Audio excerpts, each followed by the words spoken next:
a brief introduction of what is a unit-linked insurance policy, how does it work from a legal perspective in Portugal. So in a nutshell, a unit-linked insurance policy, it's a single premium life insurance contract that is invested in a portfolio of assets.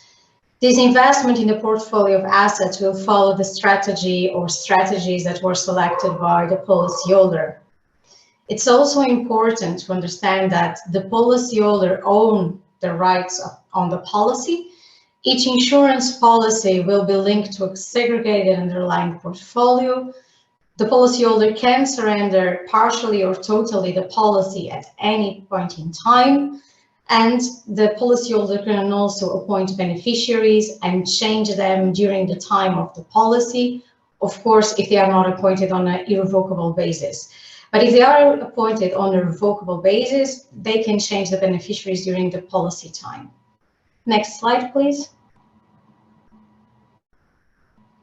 So on this slide, I want to summarize why does Apex work so well for someone moving to Portugal or someone that is already in Portugal? So who is it for? So the product is for someone seeking for a tax efficient and flexible product that meets their changing needs. It also offers potential growth of the funds inside of the policy. It's also a compliant solution. So the product was designed to be compliant from a regulatory and tax perspective in Portugal. And as a consequence, it will offer the tax advantages of the products in Portugal. So Portugal has a special tax regime for life insurance products, which I will get into more detail in some next slides. So as the way the product is designed, it offers that tax efficiency of the Portuguese products.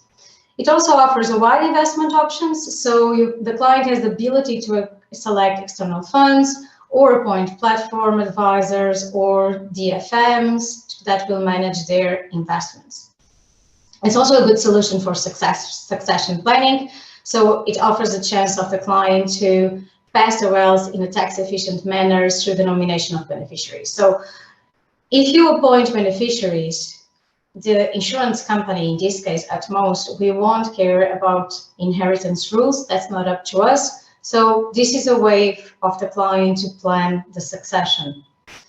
Another interesting point is that we have a lot of experience in this type of field. So you can also count with a team that has much experience in this type of products and planning to the clients. So next slide, please.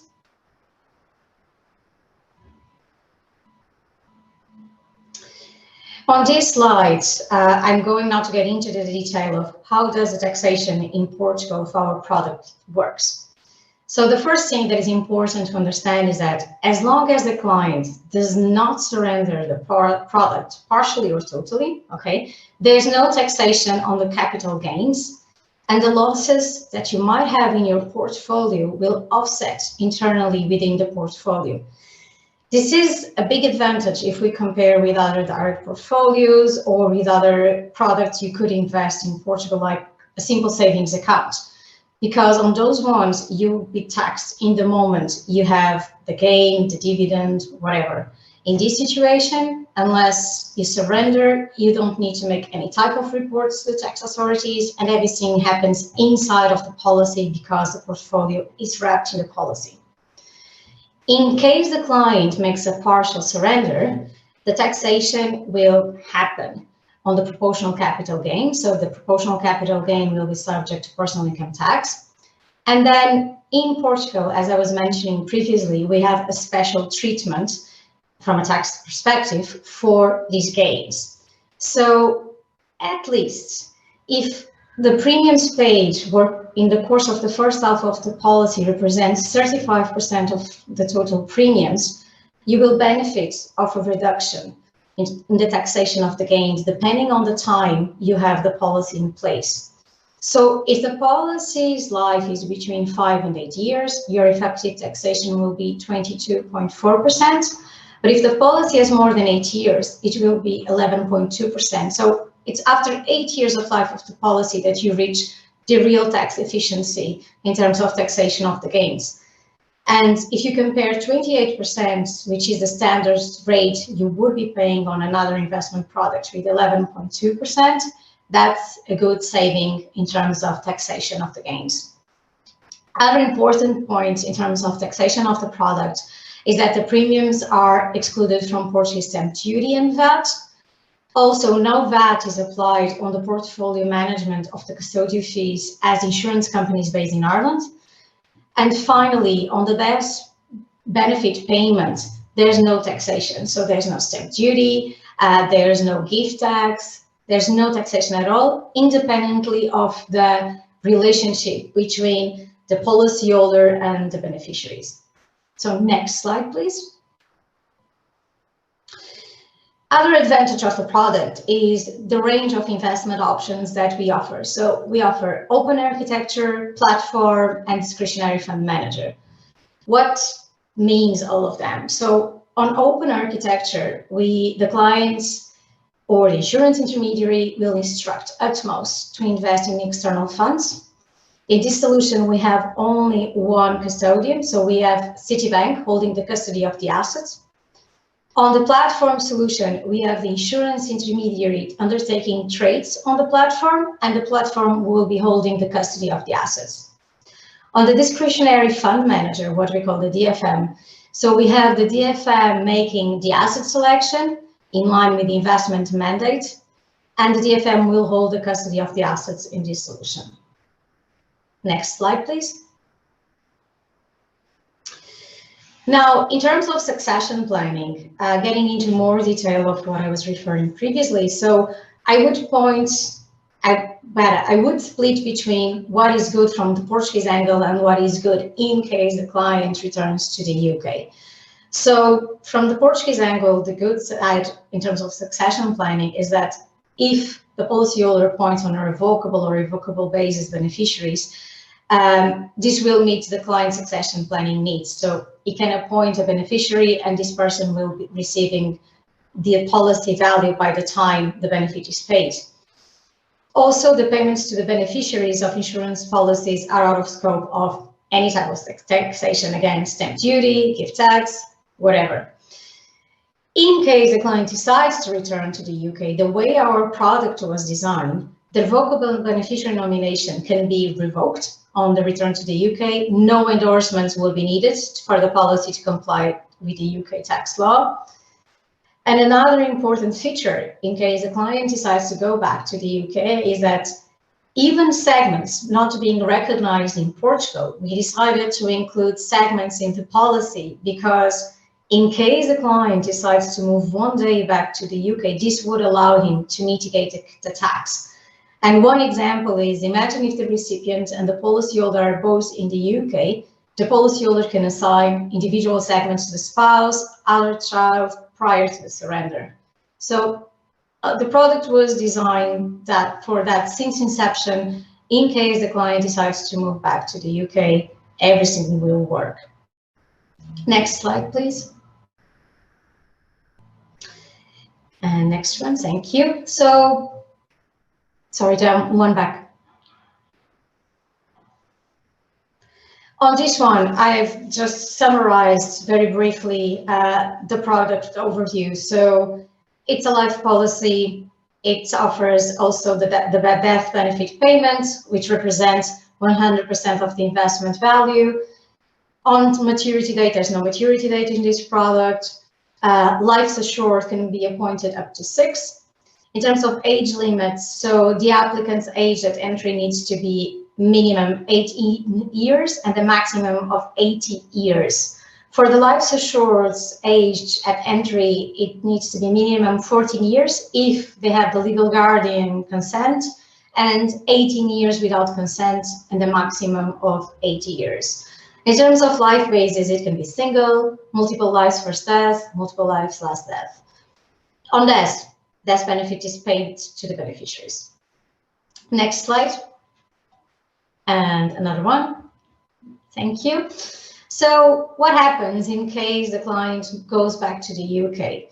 So here I'm getting into a bit more detail of what I was explaining previously, that the product is designed for the situation that the client decides going back to the UK. This is what we call Portability. So the product, again, was designed to work properly in case the client decides going back to the UK. So for any product to be portable to the UK, it's important to ensure that certain features have been adapted, and that's the case. So one thing that we have created on Apex is a life cover option. In case the client decides to move at a certain point back to the UK, he can select this option when he moves back, and he will have a life cover option. Why? Because in Portugal, you don't need to have it to qualify as an insurance policy. So the product doesn't need to have it since inception. However, we have concluded that it would be important to qualify as an insurance policy in the UK. So this option is in the product. And in case the client moves back, it just needs to select it, and no endorsement will be required for those purposes. Also, the product was designed to ensure that the revocable beneficiary nomination can be revoked when it goes back to the UK. And again, no endorsement will be required. It's already accommodated in the product features. The only thing we would need to endorse, but everything is prepared for that, is the investment options, in order this is all compliant with the UK law and the UK restrictions in terms of investment options. But everything is prepared for that. Next slide, please. On this slide, I just want to highlight what are the investor protection, like the client protection, if we compare the Irish rules and the Luxembourg rules, because we tend to be a lot compared with the Luxembourg insurance companies. And they also speak about a lot in Luxembourg about the triangle of security as something that is a big advantage when you buy a Luxembourg policy.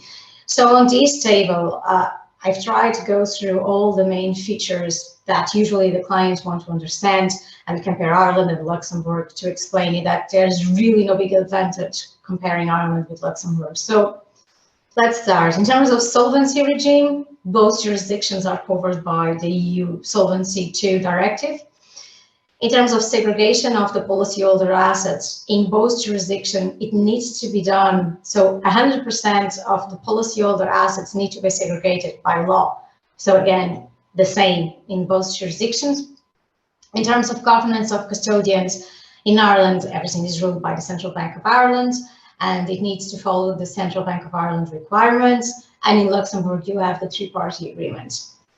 In terms of governing law, here we will start having some differences. So in Ireland, with an Irish insurance company, you will have Irish common law. So in terms of everything there is the regulation part, you will follow common law that UK clients would be more familiar with. And then you also have EU law, because our product was designed to be compliant with the Portuguese law.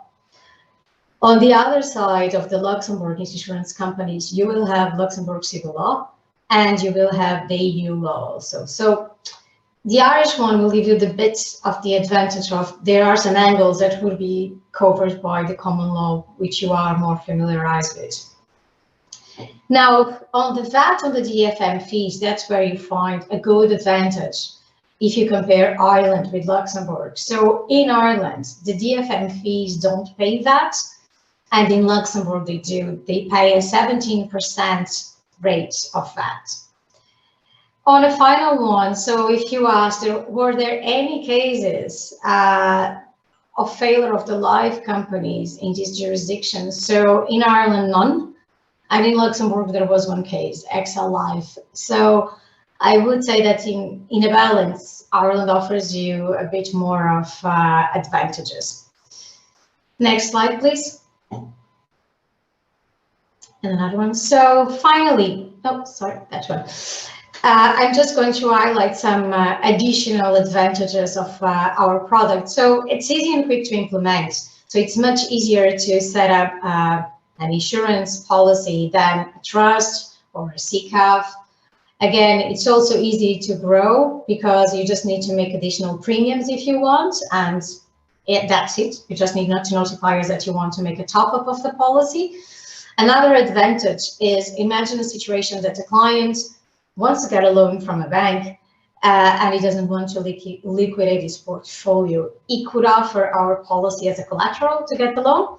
So it's what we call the pledge of the policy, and this would be a solution for him to not need to liquidate his portfolio.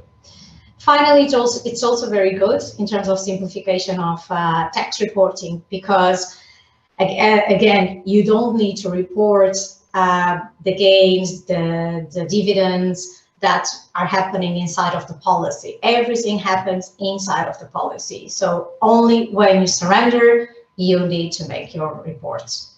And that's it. Thank you so much for your time, and I hope you have enjoyed. Yeah, thanks for that, Mafalda. It was really, really interesting. I think just to touch on some of the financial challenges which Portuguese residents find. We've dealt with a number of people in Portugal, and there's kind of two aspects which come up. One of them is solved in a way by this type of policy, using this type of insurance wrapper. One of the things that people often find when they move to Portugal, although a lot of those people will be under the NHR regime, which I'm sure most of you know everything about, so I'm not going to go into that.